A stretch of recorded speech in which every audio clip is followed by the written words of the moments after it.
Tenga la bondad de ponerse de pie, por favor. Vamos a orar. Padre, muchas gracias por el privilegio que nos das de estar en tu casa. Te bendecimos, te damos gracias desde ya por tu palabra. Te ruego que nos ayudes a entenderla, comprenderla y sobre todo vivirla, para que tu nombre sea glorificado, para nuestro crecimiento y desarrollo espiritual. Bendice a todos los que ya vinieron, los que vienen en camino. Bendice, Señor, tu palabra y bendice a todos los que están sirviendo en esta casa. Prémiales y págales tú conforme tus riquezas en gloria. Muchas gracias por esta noche. Desde ya llévanos en paz a casa sin ninguna novedad. Y gracias por tu bondad. En el nombre de Jesús. Amén y amén. Muy bien. Tenga la bondad de sentarse. La semana antepasada nos quedamos en el capítulo 12. Estamos estudiando el capítulo 12. ¿Y qué verso nos toca? 21. Habíamos estado hablando de los diferentes miembros que el Señor puso en el cuerpo. Y ahora vamos a ir viendo cada uno de los miembros que el apóstol nos impulsa a estudiar. Esto porque la iglesia está compuesta, o sea, la iglesia es un cuerpo diseminado a todo lo largo y ancho del mundo, pero también tiene otra connotación y es la congregación local. Todos nosotros aquí en Visión de Fe somos un cuerpo, y como el cuerpo está compuesto de diferentes miembros, quiere decir que cada uno de nosotros somos un miembro del cuerpo. Anteriormente Pablo había estado hablando de los dones y aprendimos que los dones son dados por el Espíritu Santo para enriquecer al cuerpo, no para beneficio propio. Todos los dones, profecía, sanidad, ayudas, excepto el don de lenguas, como habíamos aprendido, que es un don que el Señor le da a quien Él quiere para que podamos comunicarnos con el Señor de una forma más íntima y personal. O sea que cuando ya no alcanzan las palabras en el lenguaje vernáculo de cada uno y uno desea hablar más con Dios, es cuando el Espíritu Santo regala el don de lenguas. Pero el don de lenguas no es para hablarlo públicamente, habíamos dicho, sino es un don que el Señor regala para hablarlo en privado. Por eso Pablo enseña que él hablaba en lenguas más que todos los que estaban en Corinto. Sin embargo, él no hacía ningún alarde de eso, porque eso es un don que el Señor regala de forma privada. Porque los corintios, lógicamente, habían sido bendecidos por Dios con muchos dones, pero ellos estaban utilizando los dones como una forma de orgullo. O sea, yo valgo más porque tengo más. Como yo tengo 2 o 3 dones, soy superior al otro. Y Pablo enseña, lógicamente, a quitar ese síndrome de orgullo solo por los dones que podamos tener. Entonces Pablo nos recordó que los dones son regalos de Dios, pero no para uso personal, como habíamos hablado, sino para ayudar al cuerpo de Cristo. Eso lo podríamos redundar en que ustedes tienen cosas que yo no tengo, y yo tengo otras que usted no tiene, pero es por misericordia de Dios, no es porque yo sea superior ni ustedes sean superior a mí. En el plano de los dones todos estamos razados al mismo nivel. El maestro no es más que el pastor no es más que el profeta, El profeta no es más que el servidor. Todos necesitamos conocer que cada quien tiene un don. Entonces en el verso 21, Pablo continúa diciendo, y el ojo no puede decir a la mano, no te necesito, ni tampoco la cabeza a los pies, no los necesito. ¿Por qué? Porque lógicamente el ojo es un órgano muy importante. Pero ¿qué hacemos con los pies? También los pies son importantes para el movimiento del cuerpo. Y dice el verso 22, por el contrario, la verdad es que los miembros del cuerpo que parecen ser los más débiles son los más necesarios. Eso lo enseña Pablo porque en la iglesia hay personas débiles, débiles en la fe, débiles en el crecimiento, débiles en la comprensión, que no tienen suficiente comprensión intelectual para asimilar las enseñanzas. Y lógicamente su crecimiento es más lento que el de otros. Esos son los débiles, y dice Pablo, por el contrario, la verdad es que los miembros del cuerpo que parecen ser los más débiles son los más necesarios. La pregunta es, ¿por qué son necesarios los miembros débiles? Porque nos ayudan a los demás a tener paciencia, nos ayudan a comprender, nos ayudan a ayudarlos en su crecimiento espiritual. Son aquellas personas que están constantemente preguntando, y uno dice, ¿pero qué tanto pregunta? Pero es porque necesita explicaciones más amplias de la palabra. En cambio hay otros que agarran el mensaje al vuelo. Su inteligencia no es que sea superior, pero más desarrollada.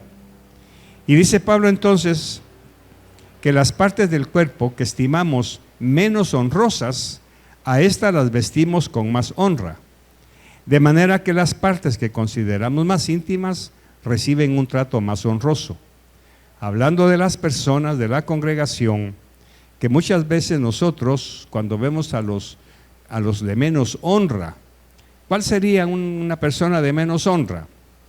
Socialmente hablando, ninguno es menos ni más que otros, pero como los corintios hacían una acepción de personas, tenían actitudes muy feas con personas de origen humilde. Y dice Pablo, a estos son los que nosotros, los apóstoles, vestimos con más honra, haciendo un paralelo con el cuerpo humano. El cuerpo humano tiene miembros que son más débiles que el resto.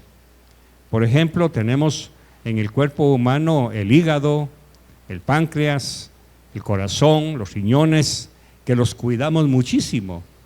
Son cosas tan pequeñas, pero que son tan vitales. Y en la iglesia también hay gente que son muy importantes para el conglomerado del cuerpo. Verso 24. Ya que nuestras partes presentables no lo necesitan. ¿Cuáles son las partes presentables? Pues lo exterior. Eso quiere decir que en la iglesia hay ministerios que son muy visibles, muy visibles. En cambio hay otros que no se ven. Por ejemplo, muchos de nosotros venimos a la iglesia, encontramos ya el sonido funcionando. ¿Quién lo arregló? Encontramos, por ejemplo, que los baños están limpios. ¿Quién los ha limpiado? Encontramos que el parqueo está ordenado. ¿Quién se encarga de todo eso? Esas son las partes que realmente no se ven, pero ahí están. Y muchas veces nosotros pasamos por alto el bendecirlos y honrar a ese tipo de servidores. Porque es fácil honrar a los que vemos. O sea, esta epístola es más educativa y es magisterial, porque Pablo lo que está enseñando aquí es cómo conducirnos socialmente hablando.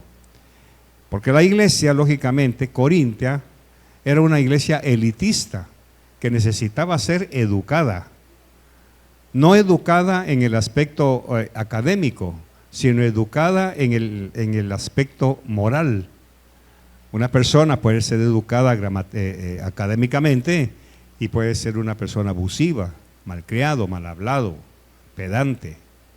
Esa persona necesita ser educada con una educación como Pablo lo enseña perfectamente. Ahora, ¿por qué Pablo se ocupa de eso? Porque lamentablemente la iglesia, y lo digo con todo respeto, la iglesia evangélica necesita ser enseñada en este aspecto. Yo siempre he creído, y lo he hablado desde el púlpito, que la persona más conocedora de toda la ciencia debe ser el cristiano, porque nosotros conocemos la verdad, tenemos acceso a las revelaciones del Señor, tenemos acceso a las enseñanzas profundas de la palabra. Sin embargo, lamentablemente, muchas veces la iglesia evangélica es la menos culta, la menos educada, porque existe el síndrome de que el evangélico tiene que ocuparse solamente del evangelio y nada más. Sin embargo, Pablo lo que está hablando aquí es cómo enseñar la ética de la vida. La ética de la vida no es solamente conocer los libros de la Biblia. Podemos conocer los 66 libros y al mismo tiempo ser personas maleducadas, desagradables, sin roce, por así decirlo, sin cultura, sin educación. Y entonces cuando vamos a algún lugar, no sabemos comportarnos delante de la gente. Y es cuando nos ven de menos, es cuando nos menosprecian, es cuando nos hacen sentir que no valemos nada, pero puede ser por dos razones. Una, por el ataque de Satanás a la presencia de Cristo en nosotros. Pero otras, muchas veces nos ganamos ese desprecio por no sabernos comportar en situaciones sociales. Pablo lo que está hablando aquí es que nosotros, como todos los miembros del cuerpo, tenemos que darle honra a los que merecen honra. Tenemos que honrar a los más sencillos y a los más humildes. Y la sociedad tiende a verlos de menos.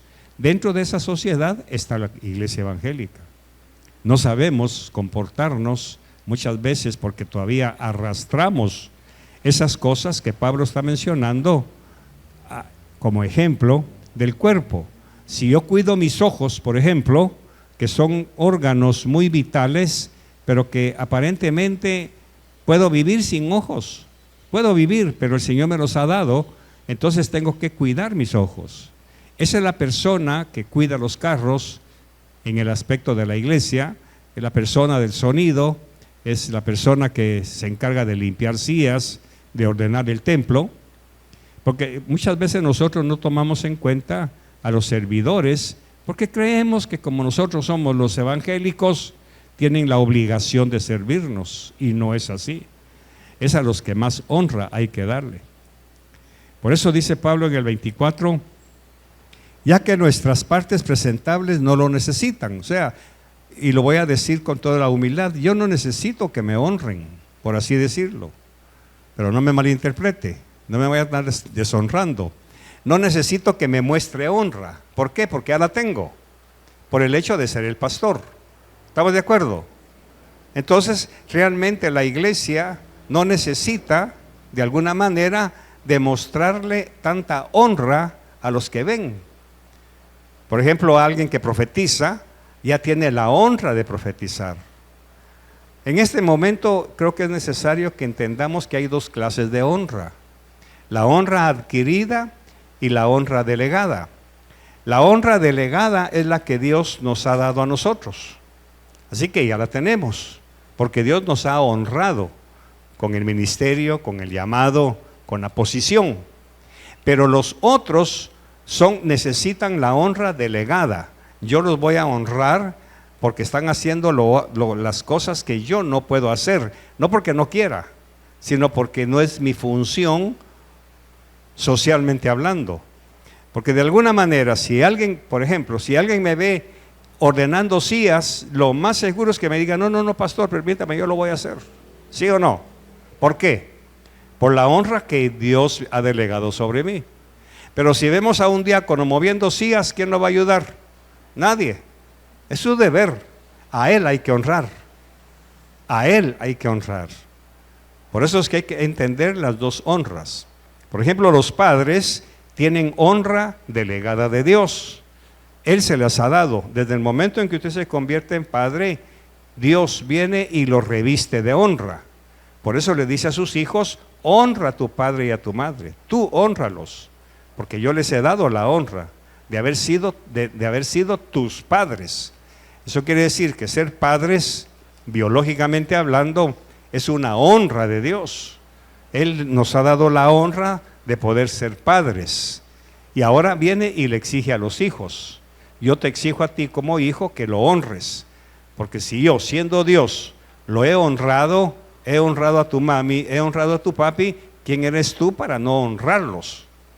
Ahí es en donde muchas veces los padres han fallado por no enseñarle a sus hijos: no te olvides que soy tu papá, no te olvides que soy tu madre, no te olvides. ¿Por qué? Para que no olvides que al deshonrarme, estás deshonrando, parece un galimatías, pero no, al deshonrarme, estás deshonrando la honra que Dios me ha dado. ¿Me estoy explicando bien? Hay que tener cuidado con esos términos, porque por eso es que muchas ovejas no honran al pastor, no honran a la pastora. Los ven como cualquier cosa, los ven como empleados, los ven como gente obligada a tener que soportar ciertos insultos, ciertos desprecios. Por ejemplo, pedirle cuentas a los pastores es delicado, porque es violar un principio de honra. Por eso dice la Biblia, tiene tantas advertencias: ante las canas ponte de pie, respeta a los mayores. Entonces muchas veces Pablo, en la epístola a los Corintios, después de haber hablado de los dones, profecía, revelación, sanidades, entra a hablar del cuerpo. ¿Cómo es que nosotros honramos partes de este cuerpo que son los más débiles? Por ejemplo, con todo respeto, ¿cuál es la ropa más fina que usamos? ¿La íntima o la externa? La íntima. ¿Por qué? Porque son los órganos más débiles, los cuidamos más, los protegemos, les ponemos la mejor ropa. Eso quiere decir que dentro de la congregación tenemos que vestir a los íntimos con más cuidado, con más respeto, con más honra. Entonces, dice en el verso 25, vamos a ver, verso 24: mas así formó Dios el cuerpo, dando mayor honra a la parte que carecía de ella. ¿Quiénes son en el cuerpo que carecía de esa honra? Pues ciertas partes del cuerpo, ciertas partes. Pero hablando de la iglesia, hay gente que no recibe honra, y es la que nosotros tenemos que buscar en Visión de Fe. Otras iglesias no lo hacen. Otras iglesias, lógicamente, tratan mal a los empleados de la iglesia. Y aquí tengo que hacer un señalamiento: que hay iglesias que tienen un grupo íntimo del pastor, y como el pastor es exigente, muchas veces exige pleitesía, su grupo íntimo absorbe esa enseñanza y exigen del pueblo. Eso lo vemos con los hijos de Elí. Los hijos de Elí, el sacerdote, habían sido honrados por Dios para que fueran los sacerdotes de Israel. Pero lógicamente, como el papá ya no tenía autoridad sobre ellos, empezaron a abusar de las cosas del templo, y no le gustó a Dios. Fue cuando las mataron los filisteos, se llevaron el arca. Los dos hijos de Elí murieron al mismo tiempo. ¿Todo por qué? Porque estos muchachos deshonraron su llamamiento, deshonraron el espacio. Ellos, como sacerdotes, tenían que haber honrado a la gente del templo. Cometieron ese terrible error. Hay gente que viene a la iglesia y no obedece instrucciones. El diaconado, por ejemplo, son personas que el Señor pone en el corazón de los que dirigen, quienes son los llamados a servir a Dios. En el momento en que son llamados para su servicio, ahí reciben honra delegada. Ahí reciben honra delegada. Desobedecer a un diácono, a una diaconisa, es desobedecer a los pastores. Por eso cuando los diáconos dicen aquí no se puede sentar o aquí sí se puede sentar, hay gente que dice no, es que yo aquí me quiero sentar. Esta persona primero no conoce las jerarquías de autoridad, no conoce el principio de la honra. Lógicamente, ella misma no recibe honra de nadie, porque se cosecha lo que se siembra. Por eso es que esta parte de la palabra de Pablo es más enseñanza civil, es una enseñanza social que nosotros tenemos que conocer. Primero, como sello del cristiano renovado, restaurado. Verso 24, vamos a terminarlo. Ya que nuestras partes presentables no lo necesitan, mas así formó Dios el cuerpo, dando mayor honra a la parte que carecía de ella, a fin, verso 25, a fin de que en el cuerpo no haya división, sino que los miembros tengan el mismo cuidado unos por otros. Aquí ya está hablando de coinonía. Todos debemos respetarnos. Por ejemplo, yo tengo la costumbre de venir y le pido favor a Hércules que me haga el favor de llevar el carro a la gasolinera, que le revisen el aire o qué sé yo, pero tengo cuidado de algo. Dile a tu líder que me vas a hacer un favor.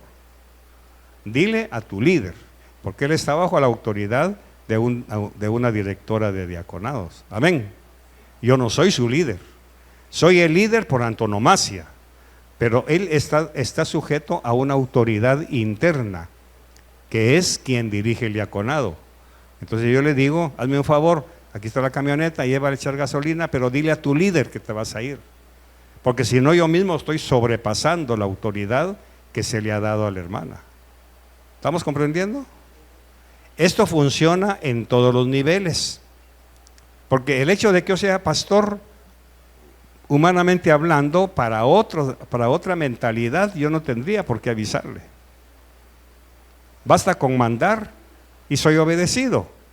Pero yo tengo que tener cuidado de portarme humilde ante la directora del diaconado y enseñarle a Hércules que tiene que sujetarse, a pesar de que es el pastor quien está ordenando. Esto trasládelo a su casa. Mami, mira, fíjate que quiero ir a tal parte. ¿Está el papá? Avísele a su papá. O sea, yo me hago a un lado, la autoridad de su papá, avísele a él. Sencillo. Pero muchas veces al no respetar estos parámetros, se van empezando a violar principios que son éticamente cristianos. Con esto ya sabemos que el pueblo evangélico tendría que ser el más educado de la tierra. Tenemos que distinguirnos por nuestra educación, pero repito, no académica, sino una educación de vivencia, una educación de sociabilidad. Y esto es lo que sus hijos muchas veces necesitan aprender, pero lógicamente el primero en tener que aprenderlo es el padre. Y son los padres, porque si el padre no lo aprende, no lo puede enseñar. Yo no puedo enseñar nada que no aprenda primero, en todos los niveles. Verso 27, verso 26. Y si un miembro sufre, todos los miembros sufren con él. Y si un miembro es honrado, todos los miembros se regocijan con él. Esto está claro, porque si uno de ustedes sufre, todos debemos de sufrir. Pero ¿qué sucede? Muchas veces nos independizamos de los demás. Por eso Pablo hace énfasis en la enseñanza: no dejéis de congregaros. Cuando usted deja de congregarse, primero está haciendo falta como cuerpo, como miembro del cuerpo. Hay un pedazo del cuerpo que no está. Lamentablemente, eso la mayoría de cristianos no lo ha valorado. ¿Por qué? Tiene varias connotaciones. Cuando usted falta a la iglesia, no es que se reporte ni nada, no estamos hablando de eso, porque en este momento de la carta a los Corintios no existía ese tipo de sujeción todavía. Pero cuando usted falta, está dejando sin un miembro al cuerpo de Cristo, que somos nosotros. Entonces, lógicamente, usted ya no es edificado y no edifica. Ese es el problema, que cuando usted falta, deja de participar en lo que usted aporta como miembro. Es como, por ejemplo, le cortan una uña encarnada. ¿Qué pasa con todo el resto del cuerpo? Sufre, cojea, no le ponen todo el peso, le corta el zapato, andan chancletas. ¿Pero por qué? Por una uña. Ahora imagínense, todo el cuerpo sufre por esa uña. Cuando ya la uña le sale y toda la cuestión, usted vuelve a ponerse su zapato y el cuerpo recobra su salud. Pero cuando en la iglesia, con alguien que falte, nadie se da cuenta. Y eso es doloroso. Eso es muy doloroso porque no hemos aprendido a ser cuerpo. Según nosotros, venimos a la iglesia porque somos evangélicos. No, venimos a la iglesia porque somos cuerpo. Y si somos cuerpo, no lo dejemos sin edificación.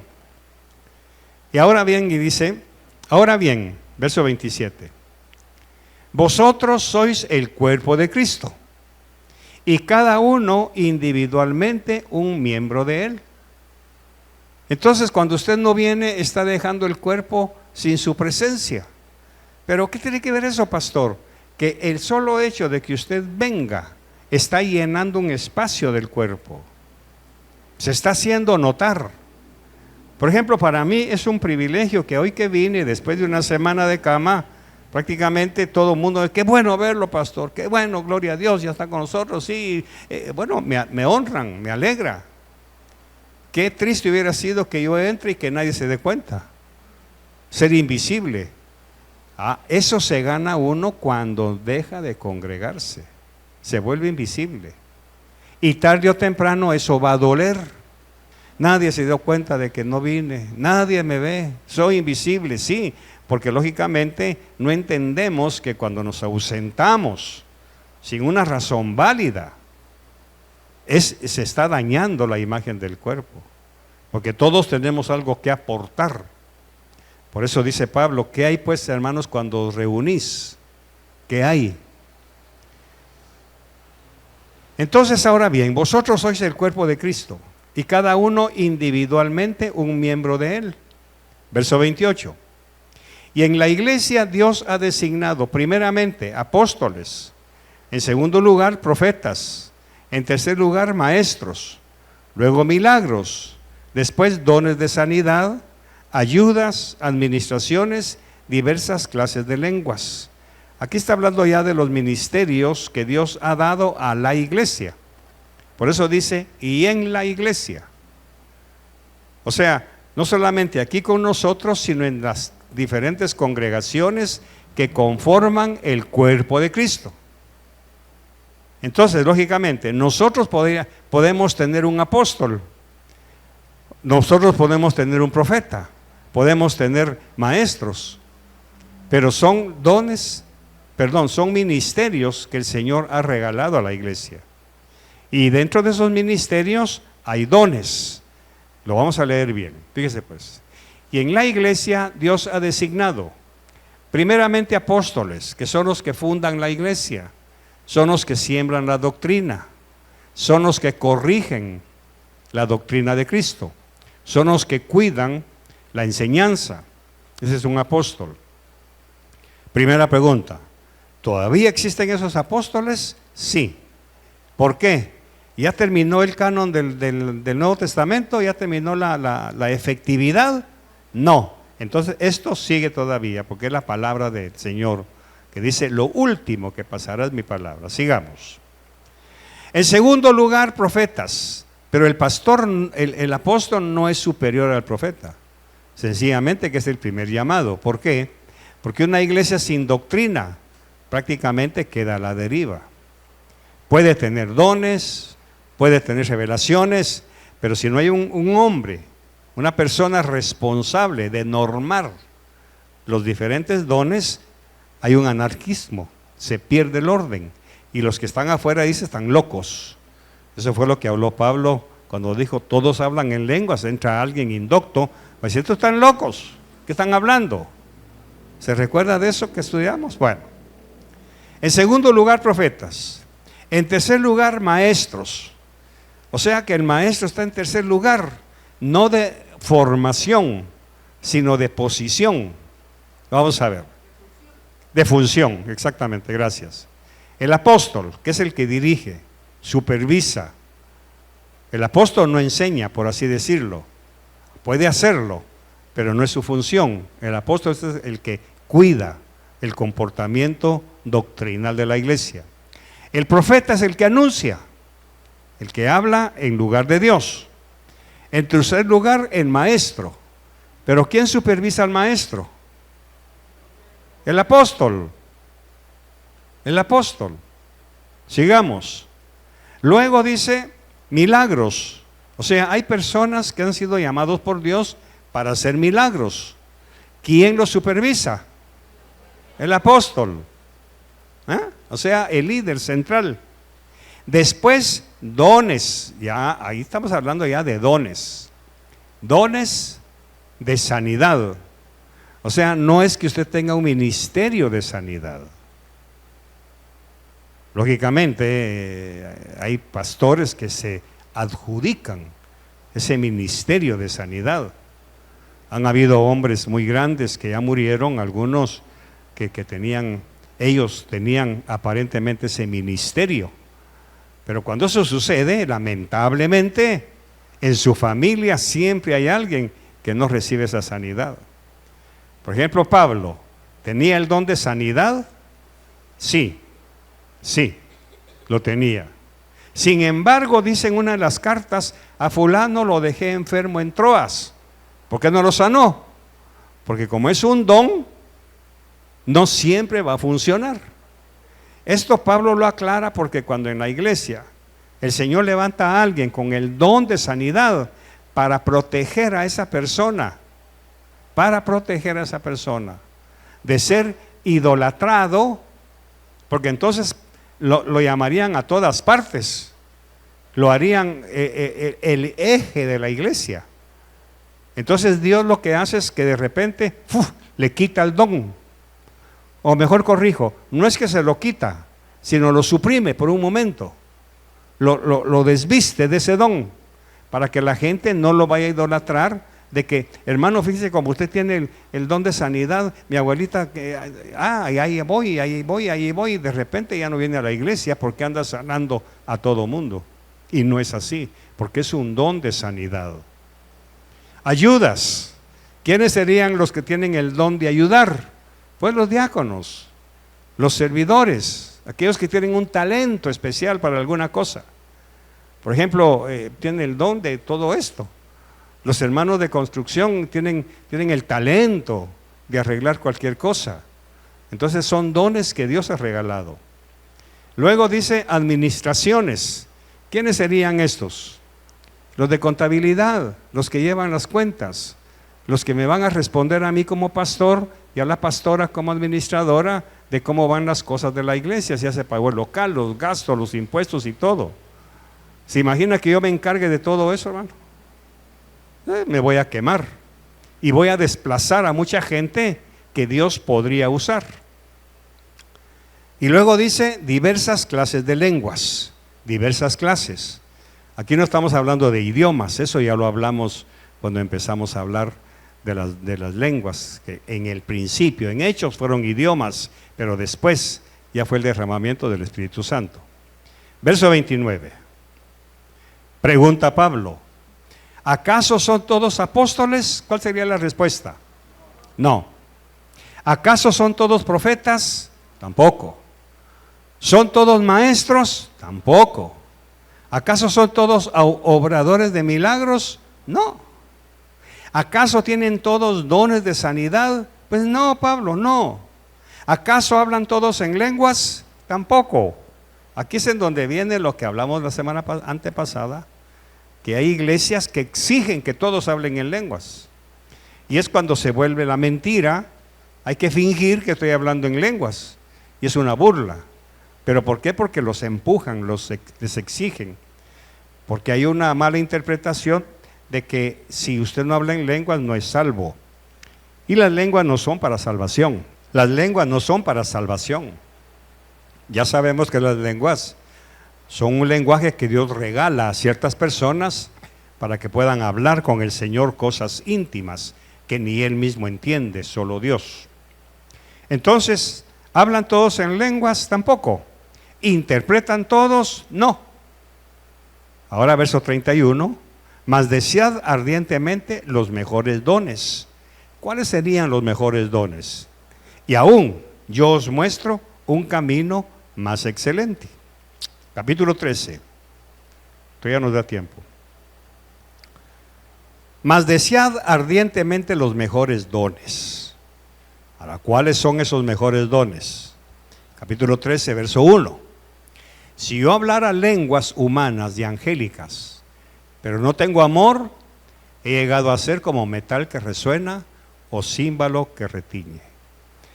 Aquí está la primera cátedra de Pablo para bajarle los humos a los corintios. Recuerde que ellos presumían de tener muchos dones, presumían de ser muy especiales, porque Dios los había favorecido con los diferentes dones y talentos. Era una iglesia muy rica en regalos de Dios. Entonces Pablo viene y empieza a poner un esquema totalmente diferente. Si yo hablara lenguas humanas y angélicas, aquí tenemos las dos clases de lenguas. Si lo traducimos a nuestro lenguaje, ¿cuál sería? Si yo hablara idiomas. En ese tiempo, ¿cuál era? Pues griego koiné o latín. Eran los idiomas base de aquel tiempo. O sea, si yo hablara lenguas humanas y angélicas, ¿cuáles serían las lenguas angélicas? Las lenguas. Pero no tengo amor. He llegado a ser como metal que resuena o címbalo que retiñe. O sea que desde ya Pablo está poniendo el eje por donde van a girar ese montón de frutos. El eje es el amor. Porque los corintios hablaban en lenguas, eran muy cultos. Recuerde que los griegos tenían una particularidad, les gustaban los discursos griegos. Entonces sabían mucho sobre la trascendencia, sobre el universo, todo eso lo sabían ellos. Entonces se sentían muy orgullosos. ¿Qué pasa? No tenían amor. Ahora si regresamos a los diferentes dones y ministerios que el Señor nos ha dado, ¿de qué sirve que hayan apóstoles si no tienen amor? ¿De qué sirve que hayan profetas si no tienen amor? ¿De qué sirve que sea un buen maestro de la palabra si no tiene amor? O sea que el sello realmente de los dones, el sello es el amor con que se hace.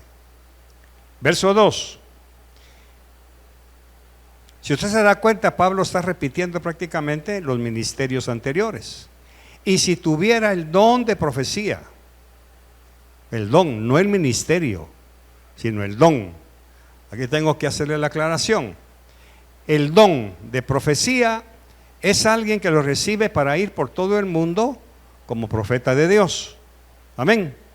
El don es para la parte interna de la iglesia. ¿Está claro? ¿Está claro? Lo repito. El don como ministerio es para el cuerpo de Cristo. Eso lo vamos a ver en Efesios. A unos dio Dios profetas, pastores, para edificación del cuerpo de Cristo. Por eso que tenemos que tener bien claro, el cuerpo tiene dos dimensiones, el cuerpo que es visión de fe y el cuerpo que es la iglesia universal. ¿Sí? ¿Sí? Por ejemplo, si nosotros tuviéramos aquí un ministerio profético, en algún momento el profeta tendría que venir con el pastor y decirle: pastor, el Señor me ha dado un mensaje para una iglesia en Chalatenango. Ya me mostró con quién voy, ya me mostró qué debo hacer, ya me mostró con quién debo ir. Le pido su cobertura. Entonces, que vaya. Ese es el ministerio profético. Pero el don de profecía es para acá, para nosotros. Él no puede andar en otras iglesias ni en otros lugares porque es un don. ¿Y cómo se prueba? Que no siempre va a dar mensaje profético, sino que son diferentes focos. ¿Está claro? Ok. Entonces viene Pablo y nos habla en el verso 2. Y si tuviera el don de profecía y entendiera todos los misterios, porque los corintios los entendían, todos los misterios y todo conocimiento, o sea, todo el logos que ellos tenían. Y dice, y si tuviera toda la fe como para trasladar montañas, pero no tengo amor, nada soy. O sea, nuevamente vemos que el eje donde gira alrededor todo esto tiene que ser el amor. Verso 3. Y si diera todos mis bienes para dar de comer a los pobres. O sea, recuerda que hablamos de los dones de, ¿cómo se llama? De dar, no me recuerdo qué fue lo que estudiamos. El don de compartir, el don de dar, pero si no lo hago con amor.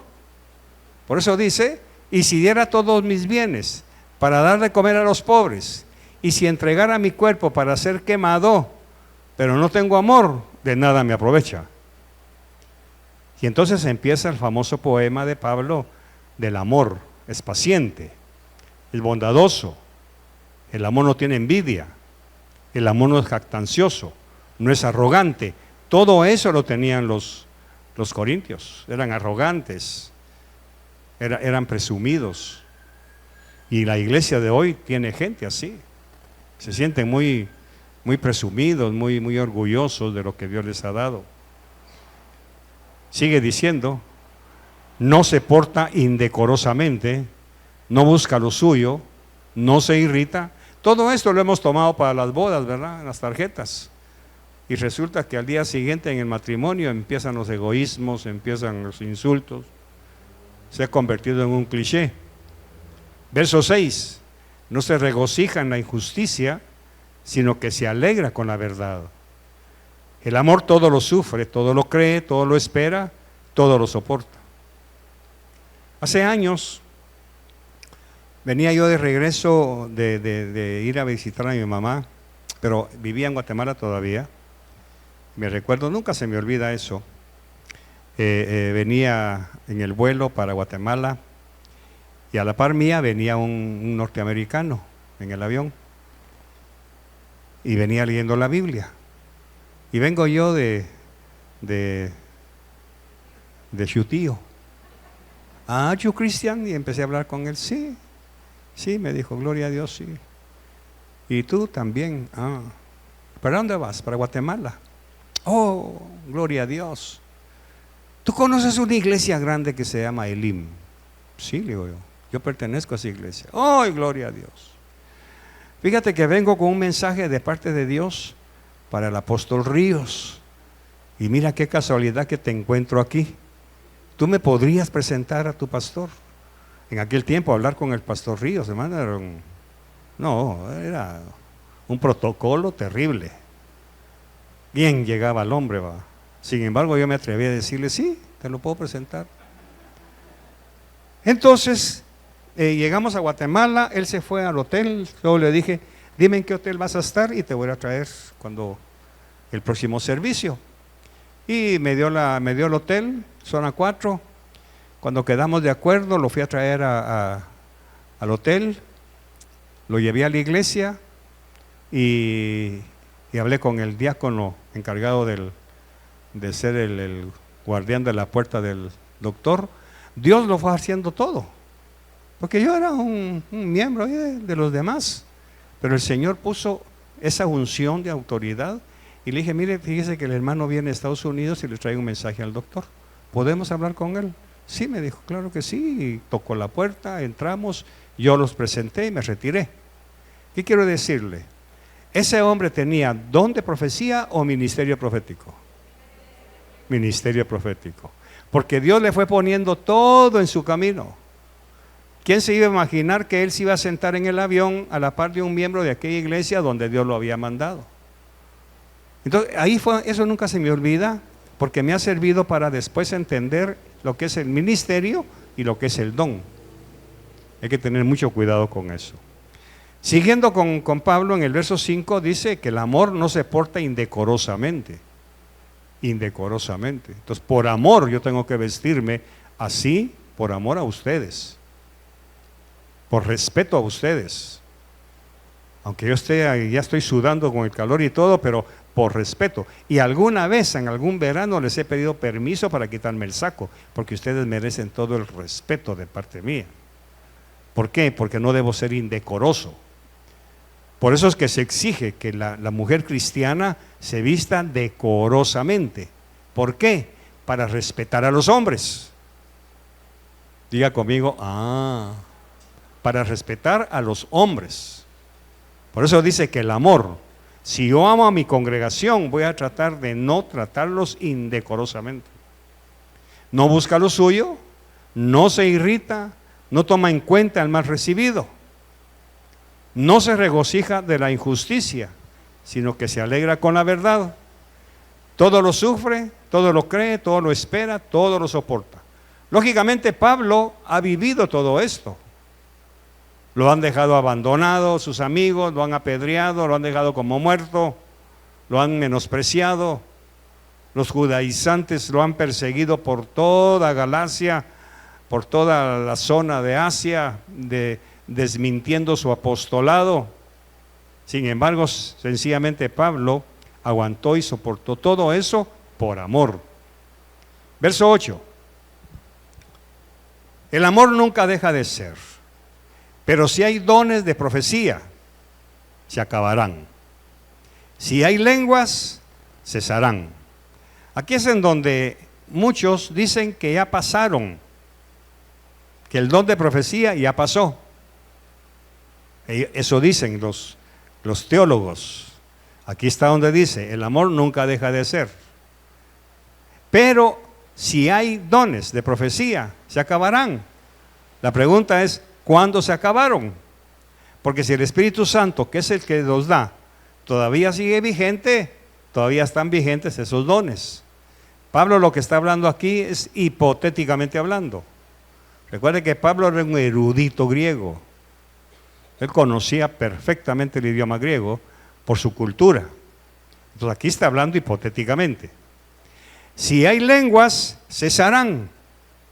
Si hay conocimiento, se acabará.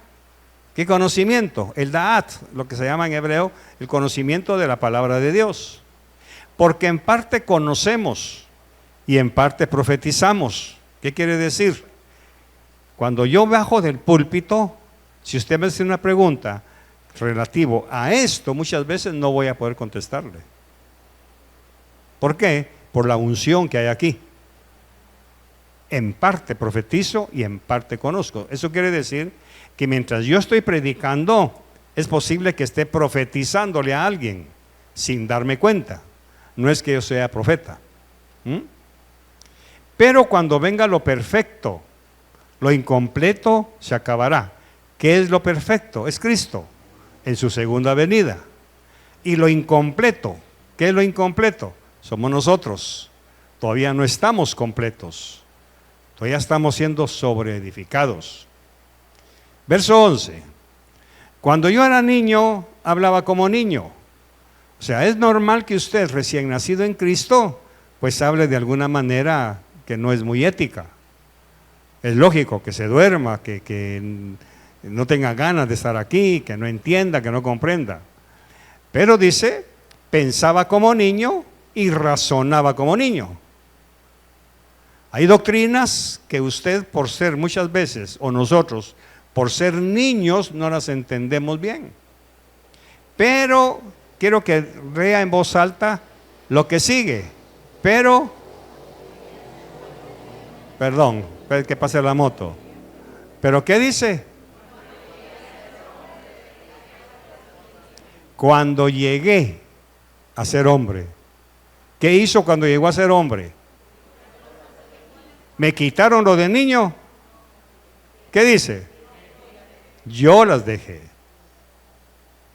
Esto desmiente la falsa doctrina de que deje que Dios lo haga todo. No, usted tiene que dejar de ser niño. Por eso es importante. Pero cuando llegué a ser hombre, dejé las cosas de niño. Quiere decir que a las alturas en que yo tengo a Cristo en mi corazón, a las alturas de los 43 años que tengo de caminar en la Biblia, a las alturas que yo tengo de conocer el Evangelio, sería inaudito que yo siga actuando como niño. ¿Qué le parece? Hoy no quiero ir a la iglesia, no tengo ganas, hoy me voy a quedar en la casa. Deje de ser niño, crezca, desarróllese. ¿Cuándo va a dejar de ser, con todo respeto, un niño berrinchudo, que solo porque no le gustó el mensaje se enojó? ¿Cuándo va a dejar de actuar infantilmente? Es que me tiraron. Eso es cosa de niño. ¿Cuánto tiempo tiene de haberse convertido a Cristo? 20, pastor. ¿Y todavía sigue siendo niño? Por eso esto es muy puntual para Pablo. Le está diciendo a los corintios: crezcan ustedes, desarróllense, dejen de ser niños. Vamos a hacer una pequeña sindéresis con esto. Cuando iba a haber comunión en Corinto, vamos a ver si se recuerda. Cuando iba a haber comunión, ¿qué hacían un grupo? Vamos a ver. Llevaban su comida. ¿Se recuerda? Llevaban su comida. Ok. ¿Y qué hacían ellos? Empezaban a comer. Y los pobres que no tenían nada que llevar, ¿qué hacían? Se les quedaban viendo. Y venían estos, echaban sus grandes copas de vino, porque es lo que el pan y el vino, ¿se recuerda? Antes de que Pablo diga, porque yo recibí del Señor, antes de eso nos enseñó. Espérense. Ahora, ¿qué actitud tenían esos hermanos en Corinto? Niños. Yo ya tengo hambre, yo voy a comer, usted, yo también, vos ahí comamos. Y sacaban sus panes, sacaban su vino, y va a darle a la iglesia. Y Pablo vio eso y dijo, no, momentito. Por eso es que él está hablando. Cuando yo era niño, pensaba como niño, hablaba como niño, pensaba como niño y razonaba como niño. Pero a estas alturas, corintios, se da cuenta que así como empezó, así está terminando. Entonces, cuando usted se comporta, o yo me comporto incluso, si yo me comporto como niño, ¿a qué paro se está rimando? ¿Sí o no? Entonces, no, crezcamos. Por eso es que he estado enseñando, con base en este estudio, que cuando el alumno está listo, ¿quién aparece? Pero ¿cuándo vamos a estar listos, hermano? Por eso hay iglesias de Cristo regadas por el mundo que nunca están listos para esta enseñanza. Siempre están oyendo mensaje evangelístico, siempre evangelístico. Toda la gente ya fue evangelizada y siguen. ¿Pero por qué? Porque el Espíritu Santo ve que no están listos. Y eso se lo dijo Pablo a aquella iglesia. Quise traerles alimento sólido, pero no estaban listos para asimilarlo. ¿Se da cuenta? Hay muchas cosas aquí profundas que enseñar, pero la iglesia todavía no está preparada, no intelectual ni académicamente, sino espiritualmente. Entonces los corintios se estaban portando como niños. Allá en el capítulo 12, verso 1, 2, 3 y 4, que Pablo tuvo que normar. Y ahora está terminando y diciendo, cuando yo era niño, pues pensaba como niño, razonaba como niño, pero cuando llegué, eso quiere decir, tiene que haber un momento en que usted crezca. Tiene que crecer para poder soportar la sana doctrina, para poder soportar las grandes enseñanzas profundas que la palabra tiene para nosotros. Recuerde que la palabra tiene 4 lados de interpretación. Pablo lo dice. ¿Quién conocerá la altura, longitud, profundidad y anchura de Cristo? ¿Quién? Pues a eso debemos tender nosotros, ir a eso. Por eso dice la Biblia, gloria es de Dios en cubrir un asunto, pero gloria del Rey es descubrirlo. A Él le gusta que nosotros busquemos, tratemos de descubrir qué está escondido aquí. Entonces, cuando llegué a ser hombre, este verso me golpeó a mí hace años, entonces me di cuenta que yo decido dejar de ser niño. Que las ofensas, todo lo que dice Corintios 13 antes, que las ofensas, desprecios y todo, me pasen por alto. Verso 12. Porque ahora vemos por un espejo, veladamente. Aquí tenemos que entender que los espejos en los tiempos de Pablo eran láminas de bronce que las bruñían. No es como el espejo que tenemos ahora con azogue y plata, que es lo que se usa ahora. Antiguamente eran láminas de bronce que las pulían, pero la forma de ver la imagen era distorsionada. Eso es lo que está diciendo Pablo ahí. Pero entonces, ¿cuándo entonces? Cuando ya dejemos de ser niños, cuando crezcamos, veremos cara a cara. Ahora conozco en parte, pero entonces conoceré plenamente como he sido conocido. Aquí ya está hablando de la parusía de Cristo. Cuando Cristo venga, entonces voy a ser conocido.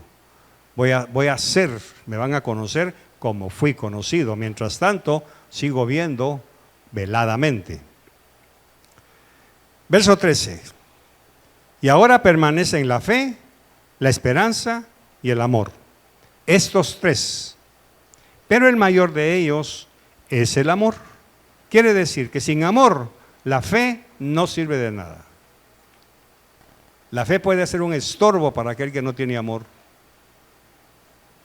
La fe puede ser una utopía para aquel que no tiene amor. Esperanza, usted puede tener esperanza, pero si no tiene amor. Y el amor que permanece. Entonces, permanecen la fe, la esperanza y el amor. Estos tres, o sea, eso es lo que nos mantiene vivos. Yo tengo fe de que cada fin de mes la iglesia va a llegar a cumplir sus compromisos. Tengo fe. Tengo la esperanza de que un día la iglesia realmente se desarrolle doctrinal y espiritualmente hablando. Que aquí haya una explosión de dones de profecía, de lengua, de sanidad, que hayan portentos y maravillas. Pero también el amor, que haya amor, que realmente, si somos pragmáticos, nos falta mucho todavía. Nos falta mucho para llegar a ese nivel. Por eso dice, verso 12, porque ahora vemos por un espejo, todavía no vemos con los ojos claros. Nos falta el amor. Yo le preguntaría a los que faltan los jueves, miren ustedes, ¿y por qué dejaron de venir? ¿Qué les pasó? ¿Qué se les enfrió? Con todo respeto, el amor. No se les enfrió el evangelio, no se les enfrió la doctrina, porque siguen diezmando, siguen ofrendando, pero ya no vienen. Se les enfrió el amor. Y Jesús pregunta, cuando el Hijo del Hombre regrese, ¿hallará amor en la tierra? ¿Cuál sería la respuesta? No. Ahora la pregunta, ¿y entonces por quién va a venir? ¿Por quién va a venir? Yo quiero creer que va a venir por mí, si mantengo vivo la llama del amor. No de la fe ni de la esperanza solamente. La fe, la esperanza y el amor. Señor, muchas gracias por tu palabra. Te bendigo, te agradezco que me des fuerzas para seguir escudriñando tu palabra. Y que mi congregación, Señor, sea llevada a un nivel de enseñanza profunda como tú esperas de nosotros.